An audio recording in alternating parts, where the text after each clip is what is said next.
आज हम properties of integration के 3 से 4 ऐसे क्वेश्चंस लेने वाले हैं जो हमेशा सीबीएसई के लिए बहुत इंपॉर्टेंट है। और ये ऐसे क्वेश्चंस रहेंगे जो कि थोड़े से लेंदी है। अगर ये एग्जाम में आए तो 5 नंबर से कम तो आ ही नहीं सकते। आप इसको एक्सपेक्ट ना करें कि ये 2 नंबर या 3 नंबर में आएंगे, क्योंकि काफ़ी लेंदी है। और इसके आने का एक बहुत बड़ा रीज़न है। उसका रीज़न ये है बेटा कि ये क्वेश्चंस ऐसे हैं जिसमें मैक्सिमम जो प्रॉपर्टीज़ है वो यूज होती हैं। और ये ऐसे क्वेश्चंस रहे हैं पिछले 20 सालों में। अगर हम देखेंगे तो बेटा 8-10 बार अगर सीबीएसई में प्रॉपर्टीज ऑफ इंटीग्रेशन का क्वेश्चन आया है तो इनमें से ही रिपीट हुआ है। तो आप अंदाजा लगा सकते हैं कि क्वेश्चंस कितने इंपॉर्टेंट है। तो सबसे पहले मैं बात कर रहा हूं ओल्ड एनसीईआरटी के हिसाब से है एग्जाम्पल नंबर 36। न्यू के हिसाब से आप अपने आप देख लेना बेटा, बहुत ही प्यारा क्वेश्चन है। और सीबीएसई इतिहास में अब तक सिर्फ एक बार ऐसा हुआ है कि इंटीग्रेशन का कोई क्वेश्चन लगातार 3 साल एग्जाम में आया। इट इज इम्पॉसिबल और ऐसा हो चुका है। मैं बात कर रहा हूं 0 से π/2 log sin x। आपको मैंने बड़ी इंपॉर्टेंट चीज बताई थी, इफ यू रिमेंबर। आपसे मैंने कहा था कि इनिशियली आपको दिख जाएगा कि इंटीग्रेशन इज नॉट पॉसिबल और उसकी लोअर लिमिट 0 होगी, तो आपको यहाँ प्रॉपर्टी नंबर 3 लगानी है। तो how will you start this question? Starting बहुत सिंपल है। जो भी आपको क्वेश्चन दे रखा है, आपको दिख रहा है सर जो इसकी लोअर लिमिट है वो 0 है भाई, तो आप 0 से a वाली प्रॉपर्टी लगा दो। fx dx 0 से a f of a minus x dx। तो फिर i इज इक्वल टू आ जाएगा 0 से π/2, जहां पे x है you will have to replace with π/2 minus x dx। Ultimately i is equal to आ जाएगा 0 से π/2 log cos x। फिर मैंने आपसे एक बड़ी इंपॉर्टेंट चीज बोली थी और आपको भी ये चीज याद होगी कि भैया अगर आपने प्रॉपर्टी लगाई और आपको एडवांटेज नहीं मिली, जो कि अक्सर ऐसा होगा, तो आपको ऐड करना है। किसको ऐड करना है भाई? इक्वेशन नंबर 1 एंड 2 को। तो you will have to add equation number 1 and 2। तो i प्लस आई कितना आ जाएगा भोले बच्चों? 2i। दोनों की लिमिट सेम है भाई, एक ही बार लिख दो, बार बार लिखने की जरूरत नहीं है। 0 से π/2। सर यहाँ पे तो रूल लग रहा है। रूल कौन सा लग रहा है? log m plus log n। क्या होता है? log m into n। अब क्या दिक्कत हो गई सर? अब जो सिचुएशन हमारे सामने आ गई है वो ऐसी आ गई है कि जो क्वेश्चन था, हमने शुरुआत करा था, हमने प्रॉपर्टी लगाई थी कि कुछ सिंप्लीफिकेशन होगा, बट द प्रॉब्लम इज कि कुछ सिंप्लीफिकेशन नहीं हुआ है। इनफैक्ट जो सिचुएशन है वो और ज्यादा कॉम्प्लिकेटेड हो गई है। तो अब क्या करना चाहिए सर? तो अब भैया आपने सिर्फ इतना करना चाहिए, आप इमेजिन करो सिचुएशन कि आप घर से निकले कहीं पहुंचने के लिए और आसपास आपके कोई नहीं बताने वाला कि आपने कहाँ जाना है, आपको एग्जैक्ट एड्रेस भी नहीं पता, आपके पास फोन भी नहीं है। तो आखिरी सिचुएशन आपके पास क्या होगी? आपके पास ये सिचुएशन होगी कि आप जहाँ से आए हैं वहाँ वापसी चले जाए।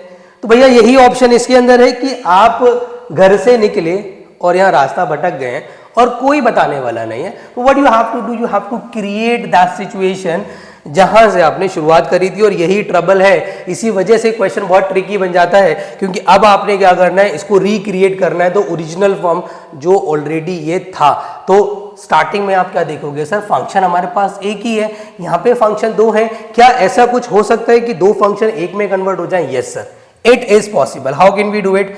यहाँ पर sin x cos x है। अगर मैं एक काम कर दूं, मैं यहाँ पे 0 से π/2, सर मैं यहाँ पे ना 2 से मल्टीप्लाई एंड डिवाइड कर दूं तो 2 sin x cos x हो जाएगा, अपॉन 2 हो जाएगा। तो what we can do sir? यहाँ पे रूल लग जाएगा 2 sin x cos x which is sin 2x। Also एक और रूल लग जाएगा, log m upon n is log m minus log n। तो हम क्या करेंगे सर? यहाँ पे 2i इज इक्वल टू, देखते रहना बच्चों, बहुत प्यारा क्वेश्चन है ये, 0 से π/2 log sin 2x। और यहां आ जाएगा हमारा 0 से π/2 log 2। सर आधे पोर्शन का तो इंटीग्रेशन पॉसिबल हो गया, मतलब इसमें तो आपको कोई प्रॉब्लम है नहीं, ये तो बहुत आराम से हो जाएगा। प्रॉब्लम है कि सर इसका क्या करेंगे? इसमें तो मैंने आपसे बोल दिया है, घर वापसी चल रही है बेटा, यहाँ पर इसका डायरेक्टली कर देते हैं। यहाँ पे सर अब क्या दिक्कत है सर? 2x प्रॉब्लम है सर। आंसर हमें ये चाहिए log sin x, तो 2x है, 2x को हटाना है। क्या हाफ एंगल लगा दें? भाई जहाँ से निकले वहीं पहुँच जाओगे। फिर अगर आपने हाफ एंगल लगा दिया तो फिर ये किस लिए लगाया? इट मेक सेंस ना? आप सोचो बेटा कि यहाँ पर क्या करना चाहिए। एक काम कर सकते हैं सर, एक ऑप्शन हमारे पास है कि 2x जो अवेलेबल है, व्हाट वी कैन डू, हम उसको अज्यूम कर सकते हैं t। मतलब मैं क्या कर सकता हूँ, मैं 2x को उठा के t मान लेता हूँ। सर लिमिट भी चेंज करनी पड़ेगी। जब x इज इक्वल टू 0 होगा और मैंने यहाँ डाल दिया तो t भी 0 हो जाएगा, और x is equal to pi by 2 होगा और यहाँ डाल दिया तो t is equal to pi हो जाएगा। भैया डिफरेंशिएट भी तो करना पड़ेगा, तो डिफरेंशिएशन होगा 2dx is equal to dt। बच्चों आप यहाँ से dx की वैल्यू ही निकाल लो, यू हैव नो चॉइस, वो हो जाएगी dt बाई 2। सर यहाँ पर आपका सिचुएशन बनेगा 0 से पाई, क्योंकि लिमिट चेंज कर दिया आपने, और यहाँ पर आ जाएगा सर log sin t, यहाँ आ जाएगा dt डिवाइडेड बाई 2 माइनस, भाई log 2 तो कांस्टेंट है, यहाँ पर बचा 1 का इंटीग्रेशन है x 0 से पाई बाई 2। पहले अपर लिमिट पुट करते हैं फिर लोअर लिमिट, तो यहाँ पे क्या सिचुएशन क्रिएट होगी, 2 पाई इज इक्वल टू, भाई ये 1/2 आगे आ जाएगा 0 से पाई log sin t dt। अब आपको पता है एक ऑप्शन आपके पास यहाँ पे अवेलेबल है, आपको कहीं ना कहीं डिमांड है कि आपको चाहिए sin x dx, आपको याद होगा, अगर याद नहीं है तो दोबारा एक बार लेक्चर देख लेना। मैंने स्टार्टिंग प्रॉपर्टी बताई थी, property number 1, if you remember what you have to do, आपने काम कर सकते हो, जो वेरिएबल है वो चेंज कर सकते हो। Property number 1 if you remember, मतलब आप इसको अगर x dx लिखना चाहें कोई प्रॉब्लम नहीं है भाई, और यहाँ तो अपर माइनस लोअर कर दो तो पाई बाई 2 log 2 बन गया। अब क्या करें सर, अब देखो भाई जो बनाना था वो रिक्रिएट हो चुका है सर, 100% तो नहीं बट 80% तो हमारा हो ही चुका है। मतलब कमी किस चीज़ की रह गई, log sin x आ गया, dx आ गया, सर कमी एक चीज़ रह गई सर, अपर लिमिट यहाँ दिक्कत दे रहा है। और क्या कोई ऐसी प्रॉपर्टी है जो अपर लिमिट को चेंज करती है, is there any property? Yes, property तो है भाई। कौन सी प्रॉपर्टी है? Property number 5 if you remember. मैं किसकी बात कर रहा हूँ, अगर आप एफ ऑफ निकालें यहाँ पे, मैं इसकी सिर्फ इसको ले रहा हूँ बेटा, मेरा एफ एक्स कितना है log sin x, अगर मैं यहाँ पर F of pi minus x निकालूँ तो ये कितना हो जाएगा बच्चों मेरा log sin पाई माइनस एक्स, और वो किसके बराबर आ जाएगा sir, that must be log sin x। तो आपको नहीं लग रहा है कि ये इवन फंक्शन बन गया है? और अगर ये इवन फंक्शन बन गया तो इवन फंक्शन क्या कहता है, अपर लिमिट को आधा कर दो, फंक्शन को ट्वाइस कर दो, बस बात खत्म। तो आप क्या करोगे, आपकी सिचुएशन क्या क्रिएट होगी, बोले बच्चों 2i is equal to already 1 था, अपर लिमिट का आधा, फंक्शन का ट्वाइस, अपर लिमिट आधी हो गई, log sin x dx था ही, माइनस का पाई बाई 2 log 2। सर इससे क्या फायदा हुआ भाई, इससे बहुत बड़ा फायदा हो गया। अगर आप ऑब्जर्व करेंगे तो आपको नजर आएगा, अरे सर रिक्रिएट हो गया, ये तो रिक्रिएट हो गया, तो उसको आई मान सकते हो ना। तो अगर मैं इसको आई ले लूँ तो कितना आ जाएगा, 2i इज इक्वल टू, इससे इसको कट दिया i माइनस का पाई बाई 2 log 2।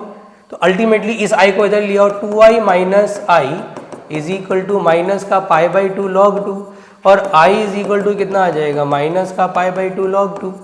तो बहुत अच्छा क्वेश्चन है बेटा ये, मैं एक्सपेक्ट कर रहा हूँ कि आप लोगों को क्लियर हो गया होगा। और ये एक लौता क्वेश्चन ऐसा है जिसको आप 2 से 3 बार इसको लिख के प्रैक्टिस करोगे तो दिमाग में स्टेबल होगा। तो हर एक चीज़ का रीज़न है, हर एक चीज़ का रीज़न है, कुछ रटने की ज़रूरत तो बिल्कुल भी नहीं है। अब इसी पे बेस्ड ना एक और न्यूमेरिकल है, मैं उसको भी ले लेता हूँ। आपके एक्सरसाइज का क्वेश्चन नंबर 16 आई थी, आप उसको ज़रूर देख लेना बेटा। क्वेश्चन 16 है आपकी न्यू एनसीईआरटी में, देख लेना एक बार। 0 से पाई दिया है और यहाँ पे log 1 प्लस cos x दिया है, और ये ना इसी से रिलेटेड है। मतलब अगर किसी बच्चों को एग्जाम्पल 36 क्लियर हो गया है तो इसमें ज़्यादा परेशानी उसको आएगी नहीं। इनफैक्ट अब ये मान लो कि एग्जाम्पल 36 अगर आपका 2 पेज में खत्म हुआ है ना, तो इसमें आप 1 पेज बढ़ा दो। अच्छी बात क्या है कि ये क्वेश्चन इतना लेंदी है, एग्जाम में ना बहुत कम आया है, बट फिर भी ऐसी कोई गारंटी नहीं है कि नहीं आएगा, सीबीएसई दे भी सकता है, तो आपको आना चाहिए। तो आप सबसे पहले क्या करोगे, स्टार्टिंग में तो इंटीग्रेशन हो नहीं रहा, तो क्या करोगे भाई, 0 से a F x D x is equal to 0 से a F of a minus x D x. तो आप क्या करेंगे सर, यहाँ पे आपने चेंज करना है सिचुएशन को, आपने लेना है i इज इक्वल टू 0 से पाई log 1 plus cos i minus x, तो i इज इक्वल टू 0 से पाई log 1 minus cos x dx। अब क्या करें सर, मैंने आपसे क्या बोला, इसको इनिशियली इक्वेशन नंबर 1 माना करो और इसको इक्वेशन नंबर 2 माना करो, और हमेशा ऐड करना है equation number 1 and equation number 2 को। तो i प्लस आई कितना हो जाएगा, 2i। फिर क्या करना है सर, फिर देखो दोनों में लिमिट सेम है, एक ही बार लिख दो, एक ही बार लिख दो, अगेन एंड अगेन लिखने की जरूरत नहीं है sir. log m plus log n का formula log m into n हो जाएगा, मतलब 1 माइनस कॉस स्क्वायर एक्स, और 1 माइनस कॉस स्क्वायर बोले बच्चों कितना होता है, 1 माइनस कॉस स्क्वायर कितना होता है सर, ये हो जाएगा 0 से पाई log साइन स्क्वायर एक्स, और स्क्वायर आगे आ जाएगा log m की पावर n, भैया ने आगे ले लो। तो 2i इज इक्वल टू 0 से पाई, सर 2 आगे लिया log साइन एक्स dx। देखते रहे ना, बहुत ही अच्छा क्वेश्चन है बेटा, एग्जाम में आ भी जाए ना तो आपको दिक्कत आएगी नहीं। और ये क्वेश्चन 5 नंबर से कम ना अब गलती से एक्सपेक्ट भी मत करना, क्योंकि बहुत लेंदी है भाई, 5 नंबर से कम तो सीबीएसई भी नहीं देगी इसको।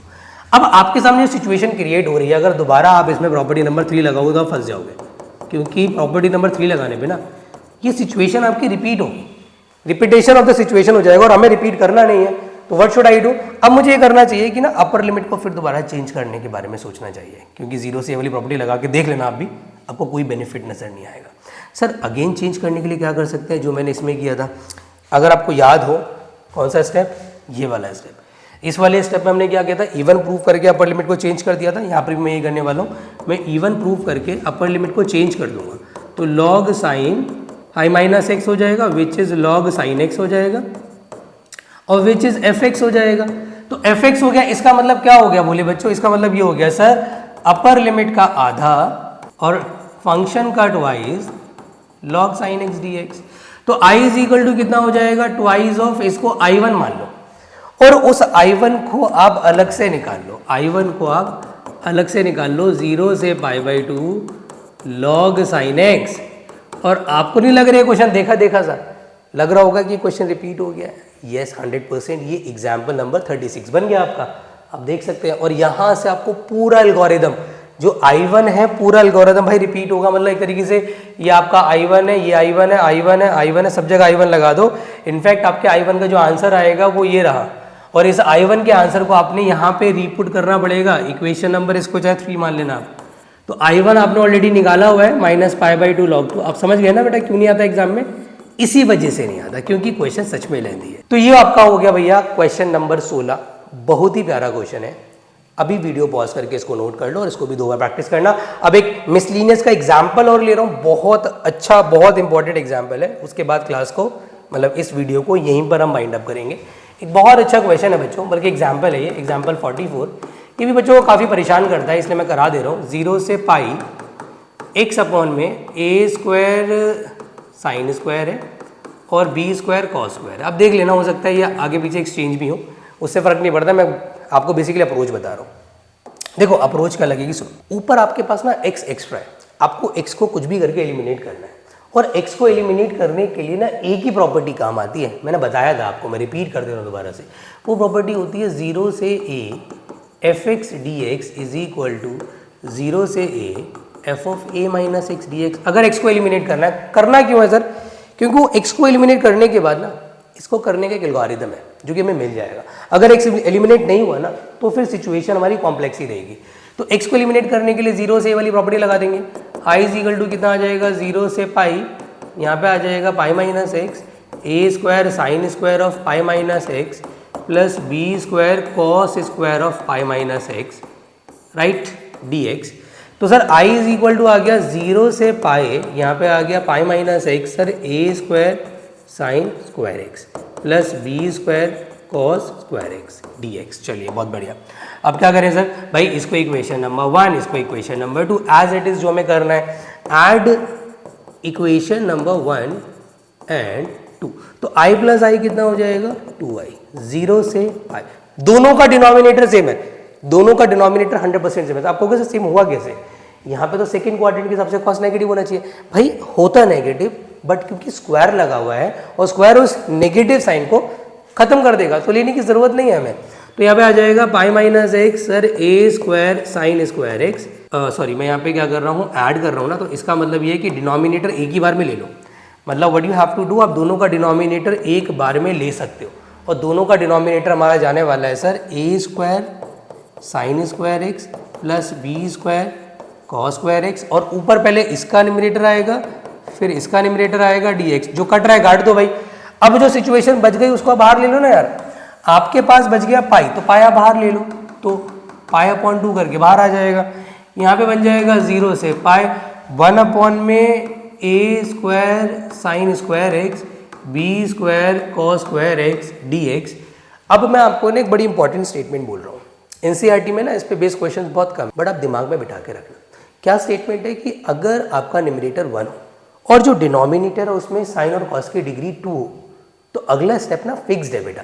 और वो स्टेप क्या होता है कि divide the numerator and denominator by the highest degree of cos, और जो कि है कॉस स्क्वायर, तो आपको डिवाइड करना पड़ेगा numerator and denominator by cos square x.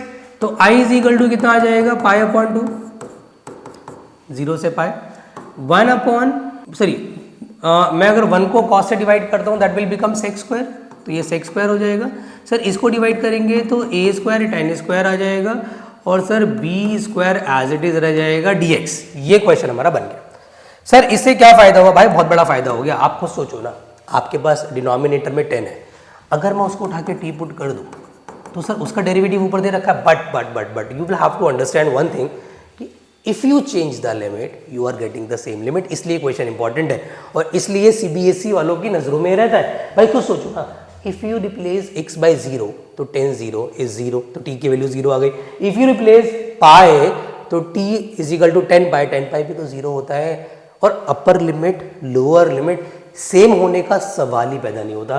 तो भाई आप सब्स्टिट्यूट नहीं कर सकते, आपको अपर लिमिट को चेंज करना पड़ेगा, और अपर लिमिट चेंज करने में हमारी सिर्फ एक ही प्रॉपर्टी हेल्प करती है, और वो कौन सी प्रॉपर्टी है, वो है इवन ऑड वाली प्रॉपर्टी। तो मेरे भोले बच्चों, अगर आप यहाँ पे हर जगह x को रिप्लेस करें पाई माइनस एक्स, मैं दिखा नहीं रहा, मुझे पता है यहाँ पे sec square pi minus x, sec square ही आएगा, 10 स्क्वायर पाई माइनस एक्स आपका 10 स्क्वायर ही आएगा, क्योंकि सेकंड क्वाड्रेंट में नेगेटिव जरूर होते हैं बट बिकॉज ऑफ स्क्वायर ये पॉजिटिव हो जाएंगे।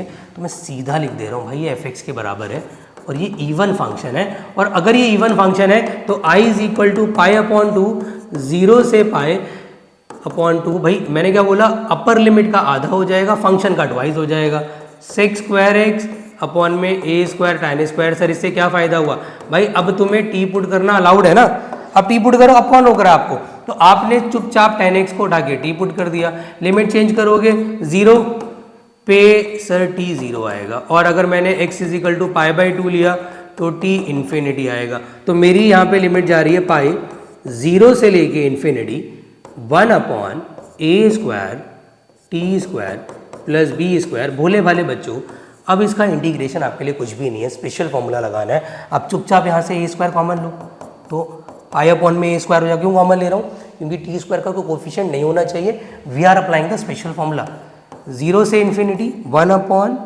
T square b upon a का होल स्क्वायर डी टी। अब क्या करना है सर, अब स्पेशल फॉर्मूला लगा दो ना भाई, 1 upon x square plus a square क्या हो जाएगा, pi by a square 1 by b 8 tan inverse of a t by b. भाई अपर माइनस लोअर कर रहा हूँ और एक ही स्टेप में कर रहा हूँ, पाई अपॉन ए बी यहाँ बचेगा। जब मैं इन्फिनिटी रखूंगा तो tan inverse infinity pi by 2 होता है, बाकी 0 होता है। आंसर आएगा पाई स्क्वायर अपॉन में 2ab। This is also a very very very important question. एक बार आप वीडियो पॉज करके इसको नोट डाउन कर लें। अब जो मैंने लेक्चर बनाया था ना, स्पेशली ये 3 क्वेश्चंस मैंने इसलिए हाईलाइटेड रखे हैं क्योंकि मुझे पता है यार सीबीएसई में 3 क्वेश्चन प्रॉपर्टीज़ के बहुत इंपॉर्टेंट है, और ये बहुत बार रिपीट हुए हैं, और ये काफ़ी टाइम से रिपीट नहीं भी हुए हैं। 4 साल का गैप है बेटा, 4 साल से इनमें से एक भी क्वेश्चन नहीं आए। इस साल आने के चांसेस बहुत ब्राइट हैं। तो इन 3 क्वेश्चन को अब कम से कम अपनी कॉपी में हर क्वेश्चन को 2 बार करेंगे। बाकी अगले लेक्चर में हम लोग मिसलिनियस शुरू करने वाले हैं, और मेरी कोशिश क्या है कि मिसलिनियस के मैं बनाऊंगा 2 पार्ट्स। एक पार्ट में वो क्वेश्चंस करेंगे जो रिपीटेड है, मतलब जो एक्सरसाइज में हम ऑलरेडी कर चुके हैं, मिसलिनियस में भी अवेलेबल है, बट मैं उसमें कुछ गाइड करूंगा आपको कि हाउ टू अप्रोच कि किस एक्सरसाइज का है। और एक मैं लेक्चर बनाऊंगा मिसलिनियस का जिसमें मैं सिर्फ गाइडलाइन क्वेश्चंस कवर करूंगा जो अब तक हमने नहीं किए। तो बेटा हम अपने एफर्ट्स पूरे लगा रहे हैं, आपको भी अपने एफर्ट्स लगाने 100%। आप ये मान लो 2 से 2.5 महीने रह गए हैं जितने लेक्चर्स अपलोड करने वाले हो, अगर आप सारे देख गए ना तो आपके मैथ्स में 90s में जाने से कोई नहीं रोक सकता। एट दी एंड मैं यही कहना चाहूँगा, अगर हमारे एफर्ट्स पसंद आ रहे हैं तो वीडियो को लाइक करें। अभी तक चैनल को सब्सक्राइब ना करें तो कर लें भाई, क्योंकि रेगुलर वीडियोस अपलोड हो रही हैं, एंड आई डोंट वांट कि आपकी नोटिफिकेशन में ये चीज़ मिस आउट हो जाए कि कब कौन सा लेक्चर जा रहा है। बाकी मिलते हैं सीधा अगले लेक्चर में। जब तक अपना ख्याल रखें, खूब मन लगा के पढ़ाई करें, और हाँ ऑलवेज रिमेंबर डिस्ट्रैक्ट ना हो। Bye bye.